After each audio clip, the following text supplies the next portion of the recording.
अल्लाहि व बरकातुहू नहमदुहु व नुसल्ली अला रसूलिहिल करीम अम्मा बाद अऊज़ु बिल्लाहि मिनश शैतानिर रजीम बिस्मिल्लाहिर रहमानिर रहीम क़ू अनफुसकुम व अहलीकुम नारा वक़ूदुहा अन्नास वल हिजारा व क़ाला नबी सल्लल्लाहु अलैहि वसल्लम कुल्लु मौलूदin युलदु अलल फ़ित्रह फ़अबवाहु युहव्विदानिही औ युनस्सिरानिही औ युमज्जिसानिही। आज हमारे school bright future public school में आप सबका इस्तकबाल है। हम आप सबका एक खैर मकदम करते हैं और आप सबका शुक्रगुज़ार हैं कि आपने अपना कीमती वक्त निकाल कर पेरेंट्स टीचर मीटिंग में हाज़िर हुए। यह आपकी ज़िम्मेदारी और आपकी बेदार मगज़ी का ये सबूत भी है। मुख्तसर में हम चंद बातें अर्ज़ करेंगे, उसके बाद आप लोगों से फिर मशवरा चाहेंगे। सबसे पहली बात कि ये मीटिंग ज़रूरी क्यों है। ये ज़रूरी इसलिए है कि ये बच्चों की तरक्की के लिए, बच्चों की पढ़ाई की तरक्की के लिए दो सबसे बड़े ज़िम्मेदार होते हैं, वो पेरेंट्स और टीचर्स। और पेरेंट्स और टीचर्स की जब तक ज़िम्मेदारी पूरे तौर से अदा नहीं होगी और हर एक अपनी ज़िम्मेदारी पूरे तौर पर अदा नहीं करेंगे तो बच्चों का जो ग्रोथ है वो पूरे तौर पर कामिल नहीं होगा, वो मुकम्मल नहीं होगा। इसलिए ये मीटिंग रखी जाती है और मुल्क के जो टॉप लेवल के जो स्कूल्स होते हैं और ख़ास तौर से जो प्ले स्कूल होते हैं या छोटे बच्चों की जो स्कूल होते हैं उसमें गार्जियन मीटिंग ज़रूर रखी जाती है और गार्जियन की जो ज़िम्मेदारी है उससे आगाह किया जाता है ताकि पेरेंट्स और टीचर्स दोनों मिलकर उसकी गाइड करें और उसको रहनुमाई करें। इस बात को जानने के लिए सबसे पहली ज़रूरी है कि किड्स आवर फ्यूचर, कि बच्चे हमारे मुस्तकबिल हैं। सारी तगोदो, सारी मेहनत मुस्तकबिल के लिए है। हम काम में इसलिए जाते हैं ताकि हम कुछ पैसा कमा सकें और उससे बेहतर खाना खा सकें, बेहतर कपड़ा पहन सकें और रहने के लिए मकान और जायदाद इकट्ठा कर सकें। इसके लिए हम ये मेहनत करते हैं।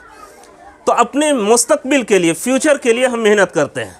इंसान की जो सबसे बड़ी दौलत है वह दौलत है औलाद। वो औलाद सबसे बड़ी दौलत है और औलाद की दौलत के बारे में अल्लाह ताला के पास हमें जवाबदेही भी देनी होगी और हमें अपनी ज़िम्मेदारी के बारे में सबूत भी देना होगा कि अल्लाह ताला की इस नियामत के बारे में हमने क्या ज़िम्मेदारी अदा की और अपनी औलाद को सही बनाने और उसको महज़्ज़ब बनाने में, उसको बाअदब बनाने में, उसको कामयाब बनाने में क्या ज़िम्मेदारी अदा की, इसके बारे में हम सब की जवाबदेही है। बच्चों के मुस्तकबिल को रोशन करने के लिए मेन तौर पर दो ज़िम्मेदार होते हैं, एक टीचर्स और एक पेरेंट्स। टीचर्स की ज़िम्मेदारी होती है कि जो बच्चे आपके पास आए, आप उस बच्चे को बेहतर से बेहतर कैसे बनाएं, उसको अच्छी तालीम कैसे दें और उसको अच्छा इंसान कैसे बनाएं। इसके लिए आपको पूरी तौर पर अपनी पूरी सलाहियत को झोंक देना है और इसके लिए जो ज़रूरी सलाहियतें हैं कि आपके पास क्वालिटी ऑफ एजुकेशन होनी चाहिए। आप जिस सब्जेक्ट को आपको दिया जाए पढ़ाने के लिए उस सब्जेक्ट में आपकी महारत होनी चाहिए। दूसरी सबसे बड़ी चीज़ कि आपको बच्चों की नफ्सियात से वाक़फ़ियत होनी चाहिए कि ये बच्चा किस मिजाज का है, ये बात किस तरीके से समझेगा और हमें इसको डांट कर समझाना है या प्यार से समझाना है। और प्यार की बात ज़्यादा समझते हैं बच्चे, तौर पर अपनी बात बच्चों तक पहुंचानी है और बच्चों का ग्रोथ करना है और उसको आगे ले जाना है। टीचर्स की जो ज़िम्मेदारी है और मज़ीद है वो मैं टीचर्स से उनके लिए ख़ास तौर पर दूसरे वक्फे में उनसे बात करता हूं और करूंगा। आज जो आप लोगों से दूसरा जो तीसरा टॉपिक है, रिस्पांस ऑफ पेरेंट्स। पेरेंट्स की ज़िम्मेदारी, वालिदैन की, माँ बाप की ज़िम्मेदारी क्या है। औलाद को पैदा कर देना और औलाद को सिर्फ खाना खिला देना यही ज़िम्मेदारी नहीं है। हदीस में अभी फरमाया गया, मैंने अभी पढ़ी हदीस कि औलाद और बच्चा फितरत में पैदा होता है लेकिन उसके माँ बाप उसको यहूदी बनाते हैं या मजूसी बना देते हैं। यानी माँ बाप की जैसी तरबियत होगी औलाद वैसी बनेगी। अगर माँ बाप अच्छी तरबियत करेंगे तो वो औलाद अच्छा इंसान बनेगा, और अगर उसकी बुरी तरबियत करेंगे तो वो औलाद भी बुरी हो जाएगी और वो अपने डगर से और फितरत से हट जाएंगे। मैं कुछ नोट्स आपको बताता हूँ कि औलाद के लिए हमें करना क्या है। सबसे पहली जिम्मेदारी कि आप बच्चों के लिए वक्त निकालिए। आप सिर्फ स्कूल के हवाले और टीचर के भरोसे में अपने बच्चे को मत छोड़िए।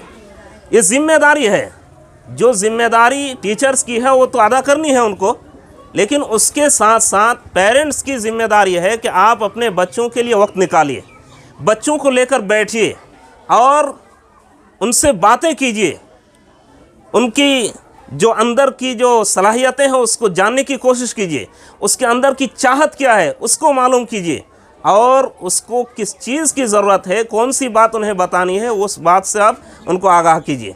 तो उनके लिए सबसे पहले कुर्बानी आपको वक्त की कुर्बानी देनी होगी। आपकी चाहे जितनी मसरूफियत हो, औलाद के लिए वक्त निकालना आपकी जिम्मेदारी है, इसलिए कि औलाद से बढ़कर कोई दौलत हमारी नहीं है। नंबर 2, हम उसके साथ जानेंगे बच्चों से कि स्कूल में उनके दोस्ती किन लोगों के साथ है। ये बच्चों के मिजाज को समझना ज़रूरी है। हर बच्चे का कोई ना कोई दोस्त होता है। स्कूल में वो आते हैं, यहाँ बच्चों के साथ रहते हैं और 2-3 बच्चों के साथ उनकी ज़्यादा गहरा ताल्लुक़ होता है। हमें वो देखना है कि वो किन बच्चों के साथ उनका ज़्यादा ताल्लुक़ है। हम ये बच्चों से ही मालूम करेंगे। बताओ आज तुमने किसके साथ खेला, स्कूल में किसके साथ बात करने में बहुत अच्छा लगता है, तुम्हारे साथी कौन अच्छे लगते हैं। उसके बाद उस साथी को, उस बच्चे को हम नहीं जानते, आप टीचर से मालूम करेंगे कि फ़लाँ बच्चा कैसा है और किस घराने के हैं, किस तरह के बच्चे हैं। उसके बाद हम पता करेंगे कि वो हमारा बच्चा जिस बच्चे के साथ खेलता है, जिस बच्चे के साथ दोस्ती करता है, वो अच्छा बच्चा है या नहीं, और उसके साथ दोस्ती ये बच्चे के लिए फ़ायदेमंद है या नुकसानदेह है। इस बात को हमें जानना ज़रूरी है, और ये जब जानेंगे जब हम रोज़ाना बच्चों से बात करेंगे, रोज़ाना उनसे पूछेंगे आज तुमने किस बच्चे के साथ बात की। तीसरी बात कि वो बच्चों के साथ किस टॉपिक पर बात करते हैं। जब आपस में बच्चों से बात करते हैं तो किस टॉपिक पर बात करते हैं। वो पढ़ाई के मामले में बात करते हैं, खेल के बारे में बात करते हैं, मामलात के बारे में बात करते हैं, किस टॉपिक पर वो बात करते हैं ये जानेंगे। ये जानना हमारे लिए ज़रूरी है। चौथी चीज़, क्लास का माहौल क्या है। हम बच्चों से मालूम करेंगे कि जो टीचर्स आते हैं वो टीचर आके बात क्या करते हैं, वो पढ़ाते हैं किस तरीके से पढ़ाते हैं, वो पढ़ाने के साथ साथ क्या बातें बताते हैं। क्लास में अगर आपको कुछ लगे बच्चे के ज़रिए से कि नहीं क्लास में कुछ इम्प्रूव होनी चाहिए, उसमें तब्दीली होनी चाहिए, तो आप जो स्कूल के हेडमास्टर हैं या उसके ज़िम्मेदार हैं उनसे बात करेंगे कि स्कूल में फ़लाँ चीज़ की शायद कमी है, आप इस तरफ तवज्जो देंगे, तो ज़रूर इस तरफ तवज्जो दिया जाएगा। पांचवी चीज़ कि बच्चे को होमवर्क दिया जाता है। होमवर्क बच्चे ने पूरा किया या नहीं, या उसको पूरा करने के लिए उसको क्या हमें मदद करनी चाहिए। ये गार्जियन की जिम्मेदारी होती है, ये पेरेंट्स की जिम्मेदारी होती है। आप होमवर्क चेक करें, रोज़ाना चेक करें, ये जिम्मेदारी है कि आप होमवर्क चेक करें कि वो अपने होमवर्क पूरे तौर पर करता है या नहीं करता है, या फिर होमवर्क करने में बच्चे होते क्या है। अब यहाँ पर उन्हें सबक दिया जाता है, होमवर्क के लिए टाइम दिया जाता है, लेकिन बच्चे जल्दी में लिख लेते हैं, राइटिंग उनकी बेहतर नहीं हो पाती है। तो उसमें आप बच्चे के साथ जब वक्त देंगे और उनको कहेंगे कि हमारे सामने आप लिखिए, और जो गार्जियन जानते हैं वो उनको सिखाएंगे कि इस तरीके से लिखिए, तो वह बच्चा ज़्यादा इम्प्रूव करेगा और वो ज़्यादा तरक्की करेगा। छठी चीज़ कि वालिदैन को वक्तन फ़वक्तन स्कूल जाना चाहिए। ऐसा नहीं कि हमने एडमिशन करा दिया और हम अपने काम में लग गए। आप स्कूल में आइए, स्कूल के टीचर से मालूम कीजिए हमारे बच्चे का क्या हाल है, वो किस सब्जेक्ट में आगे है, किस सब्जेक्ट में पीछे है, उसकी एक्टिविटीज़ क्या हैं, वो किन बच्चों के साथ खेलते हैं। जिस तरीके से आप बच्चों से मालूम करेंगे, टीचर्स के बारे में, स्कूल के माहौल के बारे में आप टीचर से यहाँ आकर मालूम करें बच्चे के बारे में, और फिर जो कमी आपको नज़र आए उस सिलसिले में आप मेहनत करें और उस कमी को दूर करने की कोशिश करें। 8वीं चीज़ कि वालिदैन की ज़िम्मेदारी है कि जो सिलसिला स्कूल का है यानी पढ़ाई का, ये सिलसिला हमारे घर में भी रहे। होता यह है कि यहाँ पर पढ़ाई का माहौल है, यहाँ 5 घंटे बच्चे रहे, पढ़ाई के माहौल में रहे, और जैसे ही यहाँ से घर गए तो पूरा उनका माहौल अक्सर बदल गया। बदलना नहीं चाहिए। घर का माहौल पढ़ाई का रखिए। आप इसको कर सकते हैं, कोई मुश्किल नहीं है। ऐसा नहीं कि हम पढ़े लिखे नहीं है तो हम क्या बच्चे के लिए माहौल नहीं बना सकते। आप माहौल रखिए बच्चों के लिए कि वो पढ़ाई के माहौल में रहे, घर में रहे, वो कुछ ना कुछ पढ़ें, कुछ ना कुछ लिखें, ऐसा खेल खेलें, ऐसी ज़ुबान निकालें जो ऐसे मुताल्लिक हो। इसको आपको माहौल बनाने की ज़रूरत है।